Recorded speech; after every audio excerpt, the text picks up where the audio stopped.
Welcome back to DevelopLex. Today we are excited to welcome on Ameet Patel.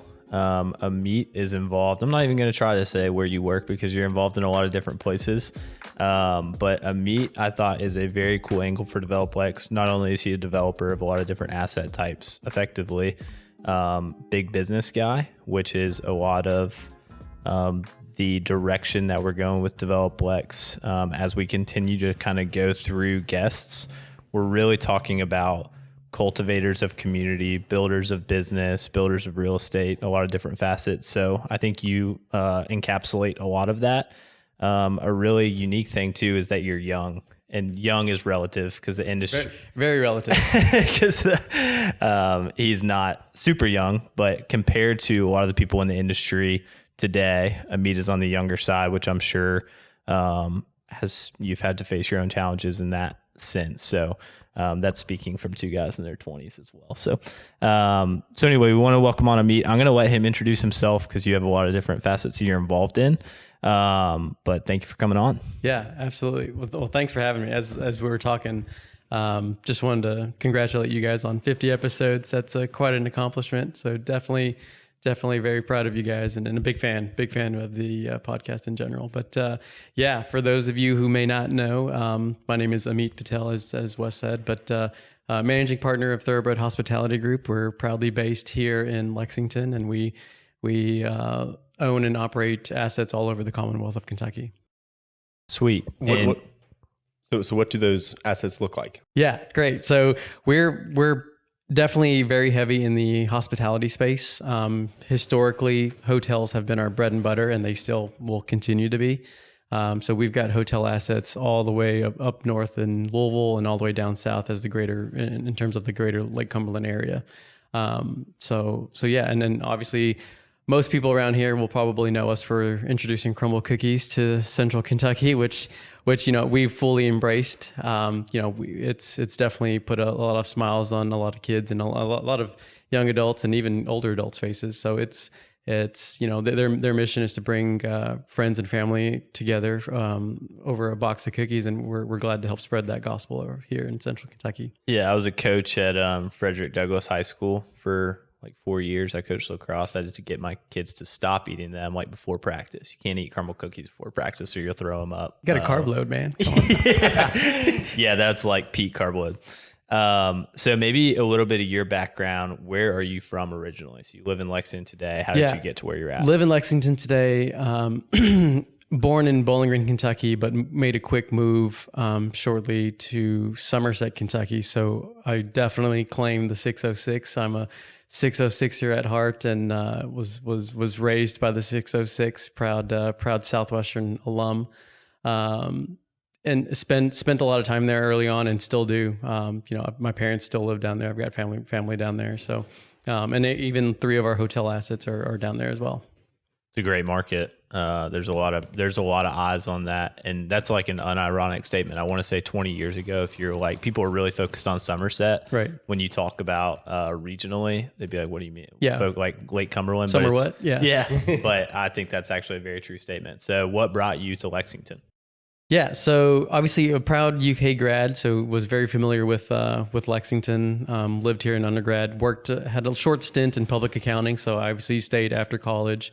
And worked at a public accounting firm in downtown. Kind of hit a crossroads where, I kind of had to make a decision whether I wanted to stay in the corporate life or jump to small business.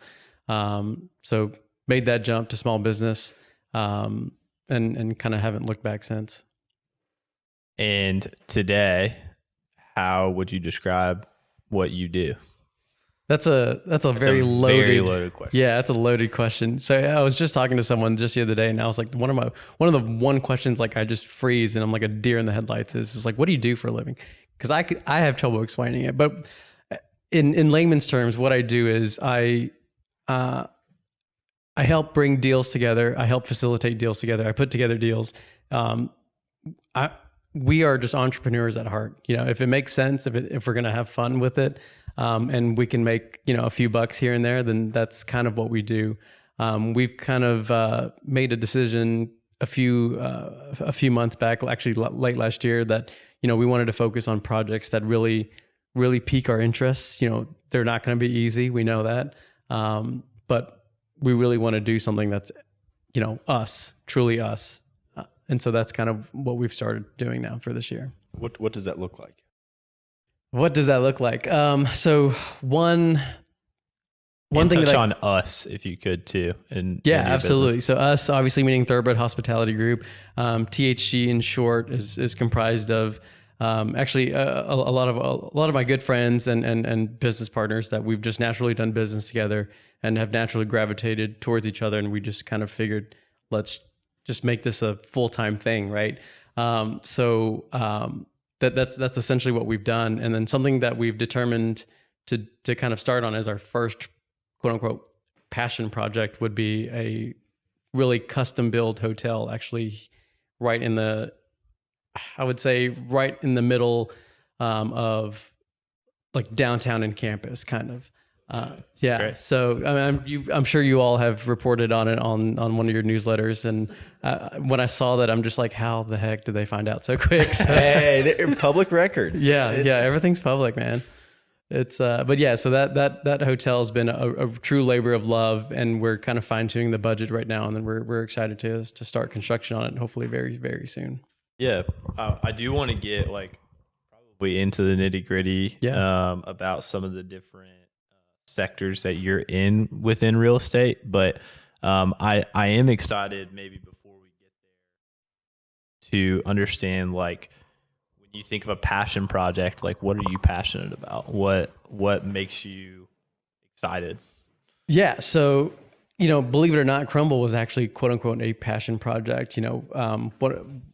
One of the other partners in THG, one of his dreams was to always own a bakery. And, I knew from day one that at some point we're getting into the bakery business. So it just so naturally, I spent Thanksgiving with I always spend Thanksgiving with my in-laws and down there in Tennessee. And so they had a Crumbl location. I think it was like one of the first 20 locations down there. And we didn't know it was a franchise at the time. We just thought it was a great dessert spot. We went and grabbed a box to have for Thanksgiving week. And a few months later, I found out that they franchised.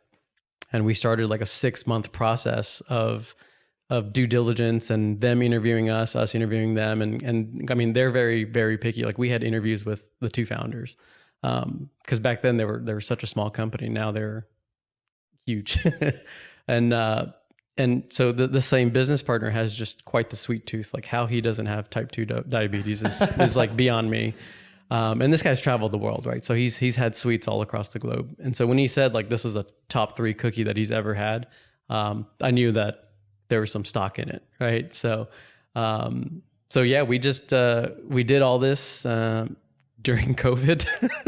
We negotiated leases during COVID, which probably was, looking back was a great thing to do. But at the time we're just like, we're either dumb or we're just going to try to make it work. So, things, I mean, you're in this space, in COVID, it wasn't really, people were closing their doors and not even trying, like they weren't paying rent. So there wasn't a lot of scary excitement time behind like new to market franchise type businesses. You guys kind of went against the grain. We did in that sense. Yeah. And it worked out. We, now looking back at our lease versus where lease terms are today for that same space, I think we did okay. Yeah. You guys have an immaculate space. Again, I had to get my Douglas lacrosse players just like stop eating the cookies. They could have them after practice. To be clear, they could have them after practice all they want. I'm surprised they don't count the sidewalk out front as your rentable square footage.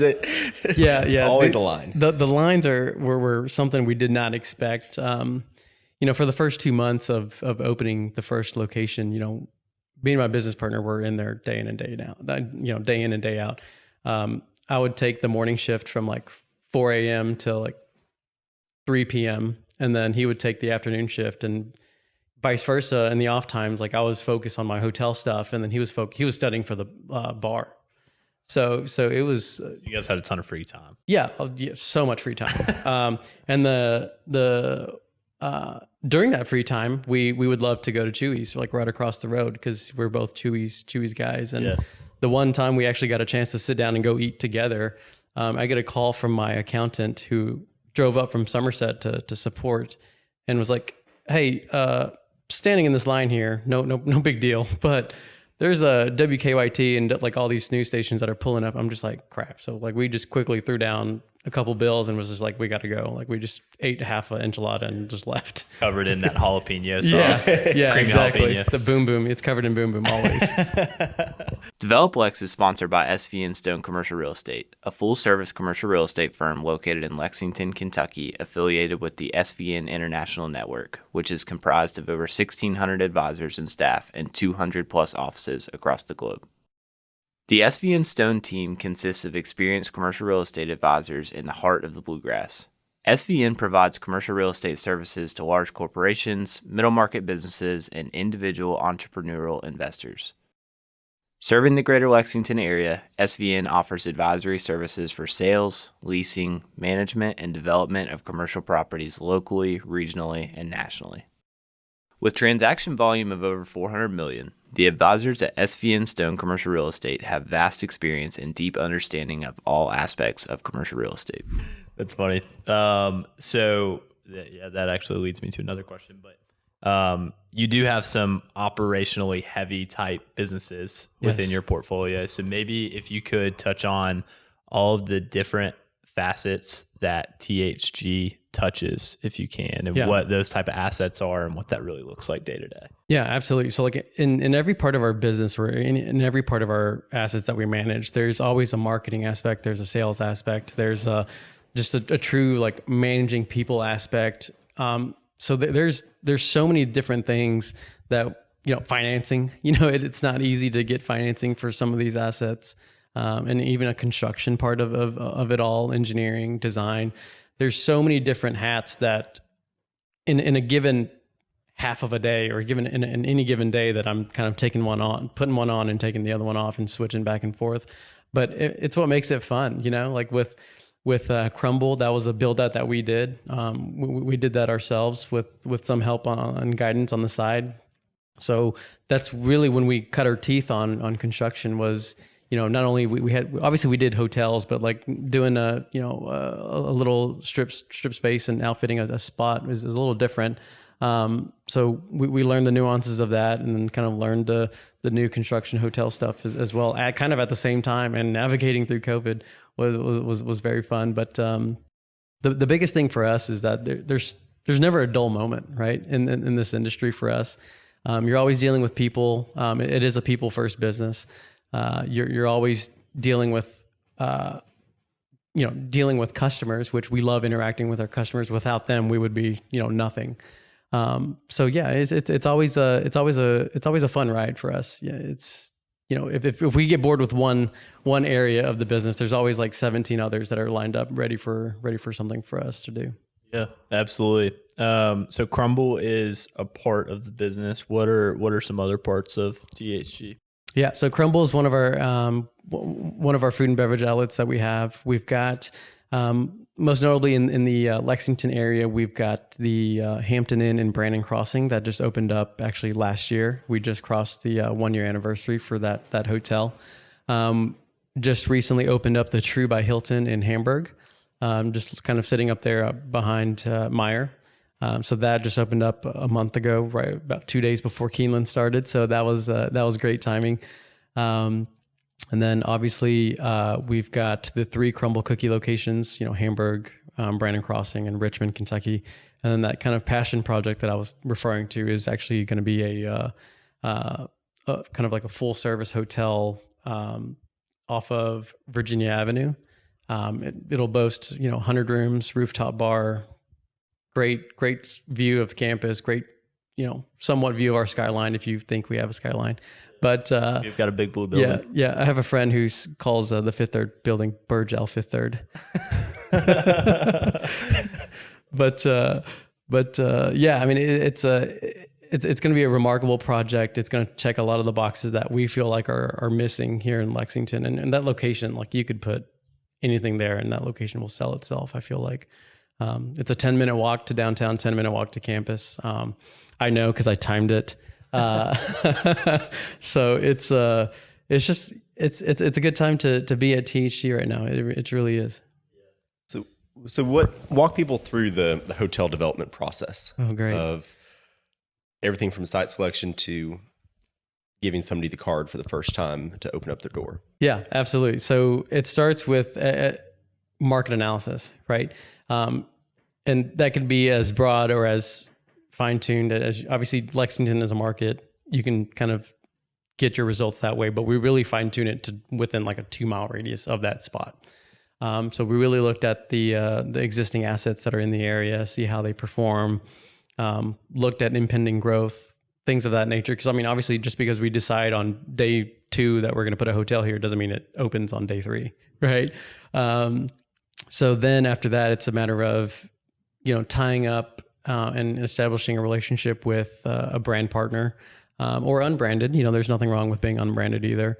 And then going from there, you've got to go through the design financing phase kind of all simultaneously, which, the past year has been a little bit tough. Banks are not as gung-ho on commercial assets, as I'm sure you all have experienced on your end as well. So things are getting better slowly but surely, but that's something that we've been navigating.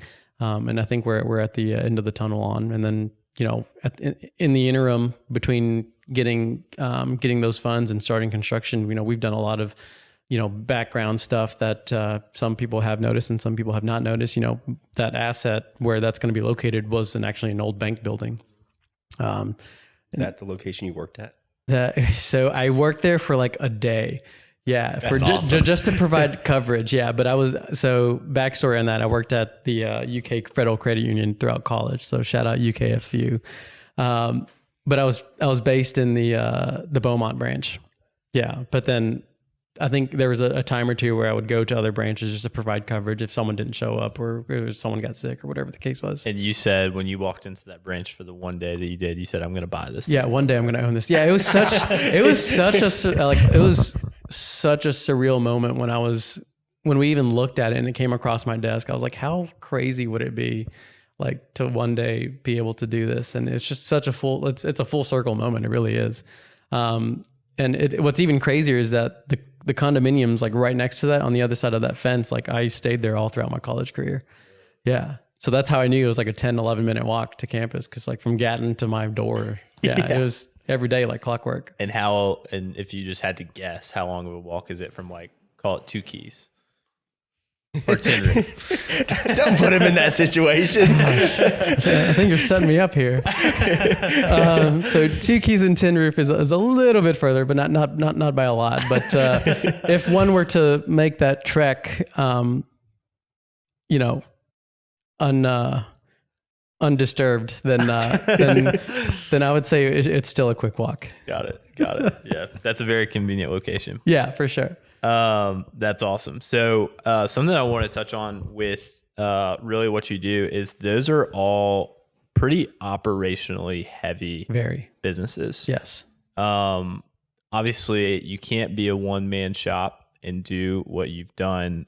Maybe talk on how have you and your partners been able to establish roles, maybe define what you're good at, and kind of work through the process of like actually being a business owner and delegating. Have there been growing pains in that? Absolutely. Has there been a lot of learning experience in that? Maybe touch on that a little bit. Yeah. So growing up in the hotel business, has been a tremendous help. It's not like I stood idle on the sidelines while, my older siblings or my parents worked in and out of, in and around the business. I took every opportunity or was forced to do laundry or be the maintenance man or work the front desk or whatever the case was. I took it, I don't take it for granted. It's kind of made me who I am today. So operationally, operations in any business is tough, but when you grow into a business like this, operations is just like secondhand. It's like, oh, I wake up, brush my teeth. Oh, I know what to do with XYZ situation. So the biggest challenge for me was coaching and teaching other people to kind of think from an owner's mentality, and without compromising anything on the customer's side of you. We don't want to compromise quality in what we do, compromise the quality of service, the quality of accommodations, and XYZ. So there's a fine balance between the two. But yeah, it started with growing and creating a team around me. So the biggest the biggest hurdle when I made the jump to the family business was kind of butting heads with my parents a little bit, right? So they were like, how are you going to make money or save money if you're not doing all these things yourself? And so, I mean, they had a point, but they also didn't know any better, right? So they were focused on working in the business so much that they didn't work on the business, you know? And so that's where I kind of came in and was like, okay, let me try to paint this picture in a different light for you. So that was a little bit of an adjustment and learning curve. And so once they kind of saw, you know, what the vision was and knew that, you know, I was focused on creating a team around me, which came from within, truly. You know, our first director of operations was someone that we had working the front desk for so long. He showed great initiative, and I was just like, hey, like, you're doing really great, but your talents are wasted sitting at this desk for 7 hours a day. So give me some time. Let's go through this together. Like, this is what I'm thinking. You know, are you ready for the challenge? Are you ready for the ready for the ride? So that's team member number one. Team member number two just came naturally through like an acquisition. Fun fact, I like worked with this next team member in high school at the water park in Somerset. So it just naturally was just like, I knew who she was, knew her work ethic. And, you know, before we even bought that asset, I told the old owner, I was just like, you know what, you're having all these issues, but your solution's right there. Like, it's her, like, that's your solution.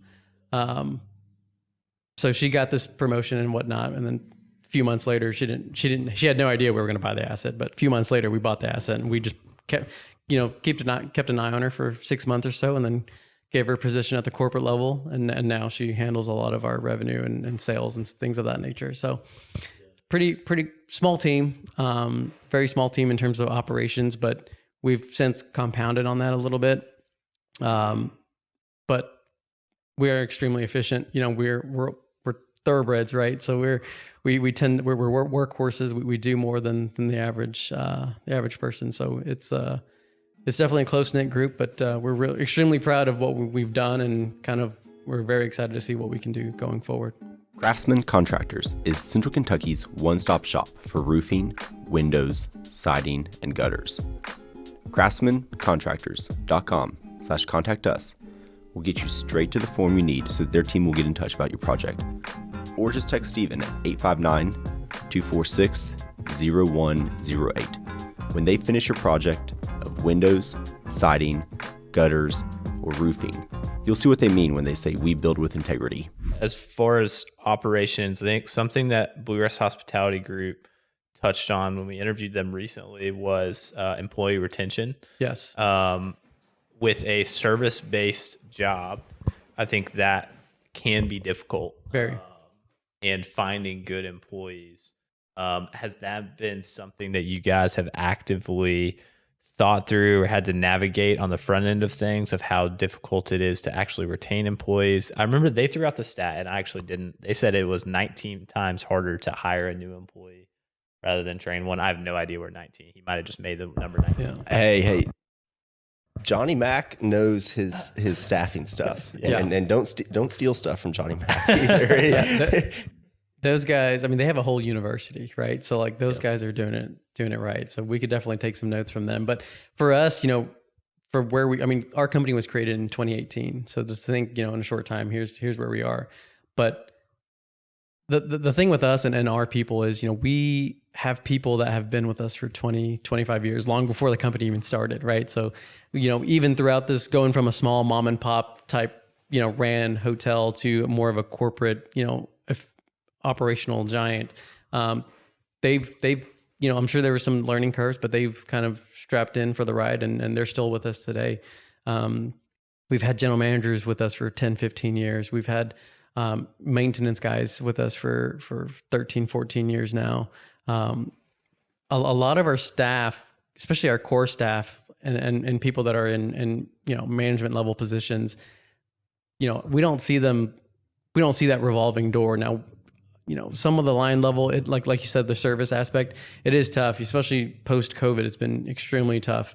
It seems like the quality of the applicant has gone down, but I mean, at the same time, you know, we double down on education and double down on our training focuses to make sure that, just because you've not worked in a hotel doesn't mean you're not qualified. We're going to put in the extra effort to really show you the ropes, because the truth of the reality of it is that a lot of people don't necessarily go to school for hospitality. They just kind of fall into it.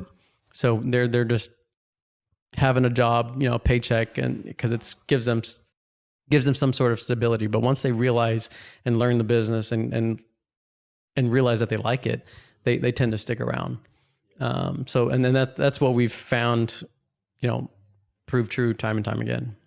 It's pretty neat. This is a testament to you all. Those are the two aspects of your business were both hammered by COVID. Yeah. Like both the food service industry and the hospitality. I mean, that was destroyed by COVID for a while. So I'm sure you guys had to be very quick on your feet with starting your business. Yeah. Officially THG in 2018. I mean, 2020, it's like both of those. Yeah, we were hitting our stride, especially right leading up to 2020. And then once COVID hit, it was just like a fire extinguisher on our fire, right? So it was tough to really rebuild ourselves and get that momentum back. But once it was back, we didn't look back. Yeah, that's awesome. And you guys were probably made better for it. Nobody obviously would wish COVID on anybody, right? Or what happened there. But I bet you guys did have to make adaptations to your business that are Absolutely going to benefit you for the next 40 years. Right. So maybe talking about the industry currently. So I know so little about hotels. I'm a retail guy, but I know so little about hotels. What you guys obviously own different hotels. I assume that they serve different parts of the population or different types of travelers or different types of events. Absolutely. Can you touch on that a little bit? Yeah, absolutely. So two of the hotels that I mentioned that we opened up over the past year. So Hampton Inn, I consider that like a classic run of the mill. You know what you're going to get. It's a proven product. That type of hotel is kind of catered to more of your established crowd. Someone who's a seasoned traveler, maybe traveling for corporate or even with a family on the weekends. It's what, probably in the age range of like 30 to on the very low end to even higher to your senior citizens. And then you compare that to a True by Hilton, which that brand just started 5 or 6 years ago. And if you've ever been inside the lobby of a True, it's almost like a dorm type feel. The room sizes are noticeably different. The types of furniture are noticeably different. The materials, the flooring, everything is noticeably different. Where, the biggest difference is for a True is like they want you literally in the room just to sleep and shower. They want to drive you out into the public area. There's communal workspaces, there's work nooks, there's soundproof booths, there's foosball, and there's pool tables, there's whatever the case is. There's always some kind of activity. There's outdoor patio seating, fire pit, outdoor Jenga, things of that nature. So they really want you to really just don't be cooped up in your room. They want to create like a very vibrant and welcoming feel to that type of hotel. Now, it's not for everyone. You rarely see a family of 4 in their late 40s checking into a True, just because it's meant for your younger workforce, right? Or your young professional traveler on the weekends. Versus your Hampton Inns that have your more traditional furniture, your more traditional lobby spaces and things of that nature is more targeted to a little bit of an older crowd. And just to note it, I am a huge Hampton Inn guy. Of course. I love Hampton. I've What not he's met really anyone saying that's is not. he's a free breakfast guy. And that's 100% the reason. And that's another big difference is, Hampton Inn, you've got everything from waffles to your hot fresh meats and cooked eggs and things of that nature. And when you go to a True, you get some of that, but you don't have 3 options of 3 different types of eggs or whatever the case is. It's more of like more grab and go focus, because like the younger generation just wants something quick, grab, go, and leave, get out. So that's one of the main differences between the two as well. Ross has stayed with me. We've had the privilege to travel to several cities together, just by chance. And Ross has stayed with me in Hampton Inn before. And I do not talk in the mornings for my first hour. My wife knows this. For my first hour, I don't really talk. but my favorite thing is going to a Hampton Inn, getting, if I go to a conference, I'm up probably 2 hours early. I'm up at 5:30 or 6, and just going. And I can't remember what time the lobby opens, but I'll go do my quiet time or whatever, and then I'll go to sit at a Hampton Inn breakfast area by myself and just watch the people walk in. See what he was trying to do did last night. See what people are doing during the day. Yep. He was trying to get away from me, who was sleepwalking and sleep talking at night. There you go. Yeah, but I do think it's interesting. And then, so why? Because you guys are now going to do an unbranded. What are the reasons that somebody would do an unbranded hotel versus a branded hotel? Yeah. So the hotel we're doing is actually branded, but it's kind of up to us to tell the story of where we're located. So like they'll provide the brand power in terms of like, franchise support, your normal franchise operation, like operations, sales, whatever the case is. But in terms of the exact, like the actual hotel, for everything from the design to the feel to even creating our own scent, that's all us, creating our own menu, creating our own drink menu. Like that is literally us. Like they have preset standards, but it's more like, if you don't have the creativity to create your own, well, here we go. But like, there's no right or wrong in terms of this type of hotel. So it's really special for us in the sense of, we've all fallen in love with Lexington for completely different reasons. But this hotel is truly being designed for Lexington by Lexington. And especially the rooftop is going to be a tremendous. We've got a whole separate design team that's focusing on our rooftop. So I'm very excited. I'm very excited to be able to promote the hotel across our DevelopLex platforms. That'll be really neat. Yeah. Sponsorship coming soon. Yeah. Love that. So with that, for Lexington by Lexington, I really do love that. You have been in the industry for a very long time at this point through family ties. You guys have scaled it now, that you have been doing it more on your own, separate from your family, and have brought on partners and have gone into several different facets of the business.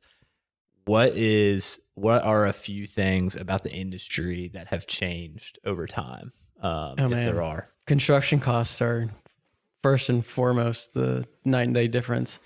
So just to put it in perspective, when my dad built his first franchise hotel in Somerset, it was around $36,000 a key. So let's just say for, a 100-room hotel, do the math, like that's what it would be. Now for a 100-room hotel, for that same type of brand, I would say, not accounting for land and things of that nature, you're easily in the six figures. You're $100, $110, $115,000 a key. So that's tripled over the last, 20 years or so. And it's kind of gone up even more so just post COVID. And that's been the biggest thing. And then operationally, we've had our woes operationally, labor struggles, but I feel like that's every business, cost of goods sold, things of that nature. But those are just natural waves that we were kind of going up against. But the biggest thing has been development and construction, and land doesn't grow on trees, right? So it's like there's only a finite amount of real estate that's left that's worth putting a hotel asset on per se. DevelopLex is also sponsored by Community Trust Bank. Hi there, this is Cam Dacey, Commercial Loan Officer at Community Trust Bank and avid DevelopLex and Middle Tech podcast listener. Community Trust offers a wide variety of home loans, commercial loans, and small business loans to suit your financial needs, as well as mobile banking, internet banking, and bill pay. Their friendly and professional staff would love to assist you at one of their 6 Lexington locations. Community Trust Bank is committed to building communities built on trust. Member FDIC, equal housing lender, subject to credit approval. Anything about the consumer that has changed, or have you noticed any consumer absolutely trends? I mean, so back 15 years ago, your breakfast was continental, right? So like you had cereals, juices, coffees, and milk, and maybe some type of pastry or bread or bagel type item, and that's it. You didn't have your eggs, bacon, sausage, you didn't have any of that. So as we kind of progressed into the late, early to late 2000s, that's when your hot items started coming in, and that's all based off of consumer preference and the evolution of the customer. Same thing with COVID. Everyone wanted housekeeping every day, but once COVID hit, they're like, no, don't come into my room. If you're staying 3 or 4 nights, now hotel brands are like, okay, hey, they're giving you a heads up that we're not going to come into your room unless you request it specifically. And so things change, whether given our environment or consumer preference, all the time. And it also depends on brand too, right? So every customer has their brand preference. Like you said, you love Hampton Inn, so you know what you're going to get with Hampton Inns. But if I'm truly like, I'm a big fan of Home 2 Suites. I may not stay for a week like they're designed to be, but I love having the extra space. I love having the extra couch. I love having a kitchenette that I would probably just look at. It's not like I would use it, but I just love having the space. So it's everyone has their niche, and every traveler has like their own set of preferences. So and with all these hotel companies out nowadays, there's a brand for everyone. I promise you. And if you don't think there's a brand out there for you, you're just not looking hard enough. So what is the Lexington traveler? I know we have seasonality. Yeah. April through October. Sure. Kind of like, I think the bookends from what I've seen in Star Reports. But great. How do you describe the personality of the Lexington traveler? Day of the week, seasonal. Yeah. What's that? I would say your midweek is obviously your corporate professional, someone that's traveling in from out of town, whether it's just for a couple of days or for the week. We're seeing in our hotels a lot of white collar traffic Monday through Thursday. And then we don't necessarily see that blue collar traffic per se with the types of hotels that we have, but we do know that they're out there based off of, just seeing what the trucks that are in and just the spur of activity. The amount of dirt moving in and around Lexington is crazy. But for us particular on the weekends, it's definitely like your Keeneland crowds, university driven. And in all reality, it's a lot of people that are looking to relocate to Lexington. I'm sure you all have seen, Lexington was recently named one of the best cities to live in, or the most livable cities. So we do get our fair share of people that are just looking to relocate here for good, which is great. It's always a good problem to have.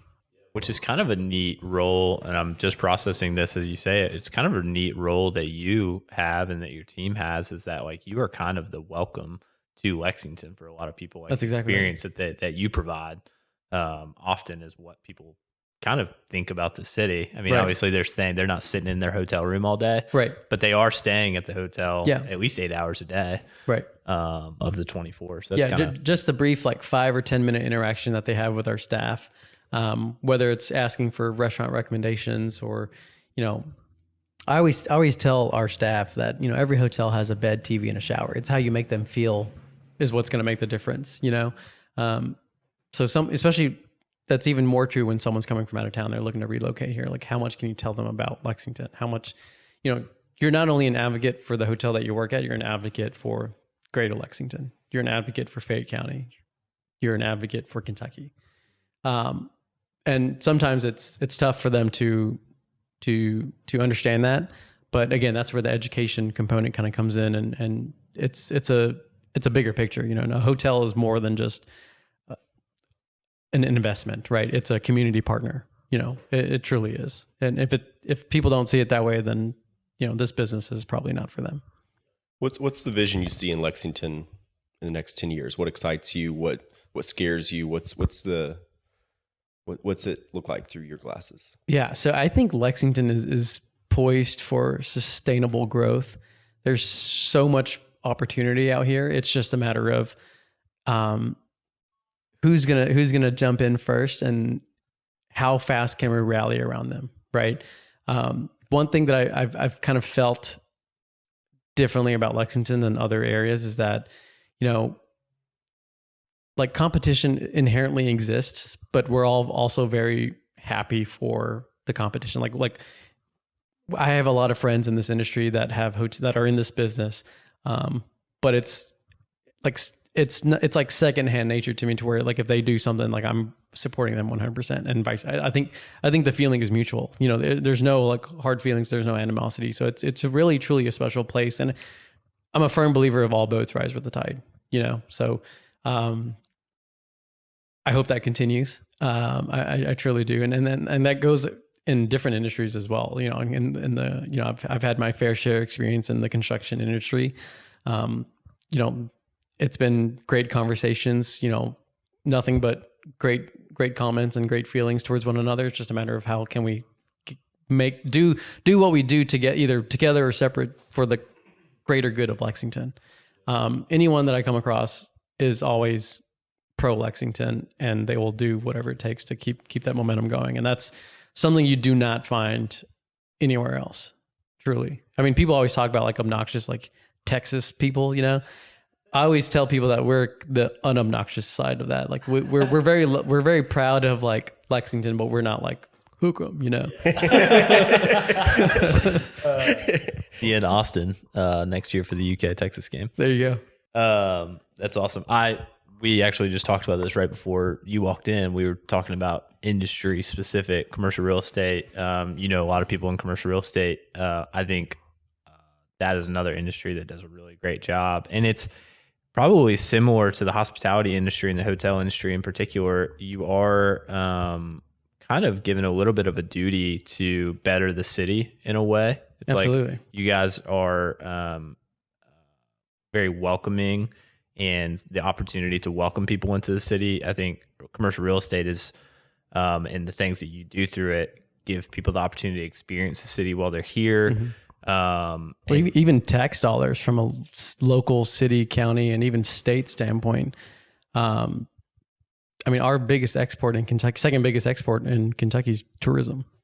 Yeah. You know, so without tourism, this state would be in trouble. Yeah, and Lexington in particular, a lot of people know us for some of the tourist things that we do and the very unique qualities of our city. So I think it's amazing, and I think that our industry in general and the real estate industry works really well together, similar to kind of what you talked about. So we talked about exciting things about Lexington. How do you feel like we can continue to change for the better?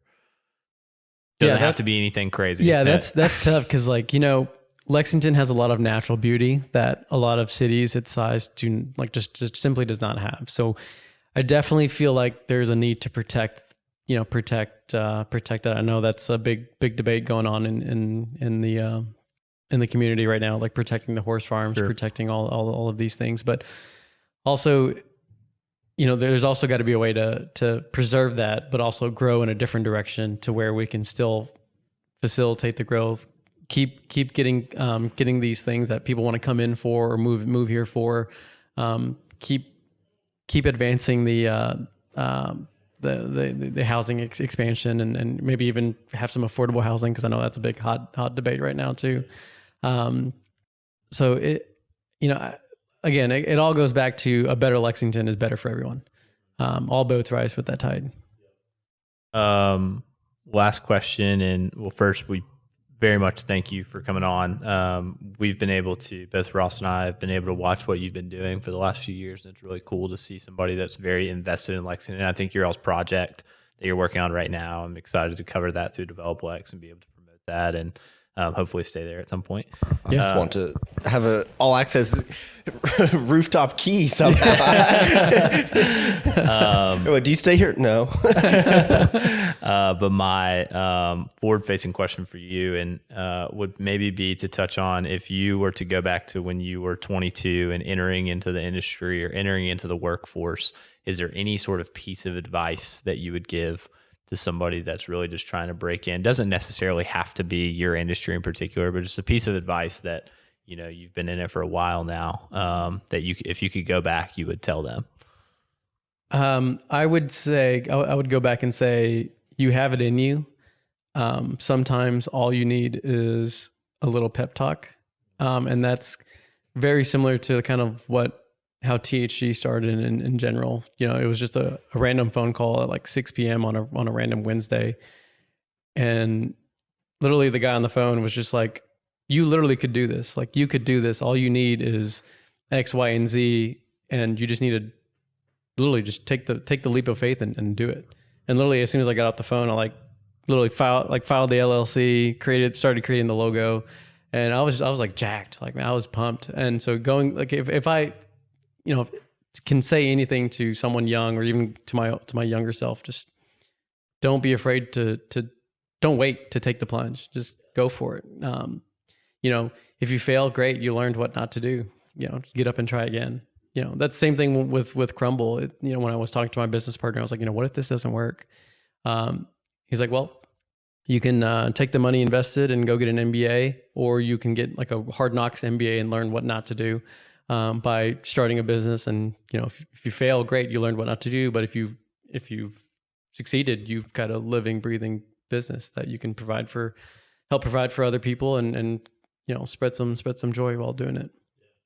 Well, we really do thank you for not only through hotels that you guys have been able to develop and maintain and make the city better, but also giving Lexington a sweet treat to end their day. Yeah, no, pleasure's all mine. We love what we do, and we love the area in which we do it in. So those are two big core values for us, and we wouldn't want to have it any other way.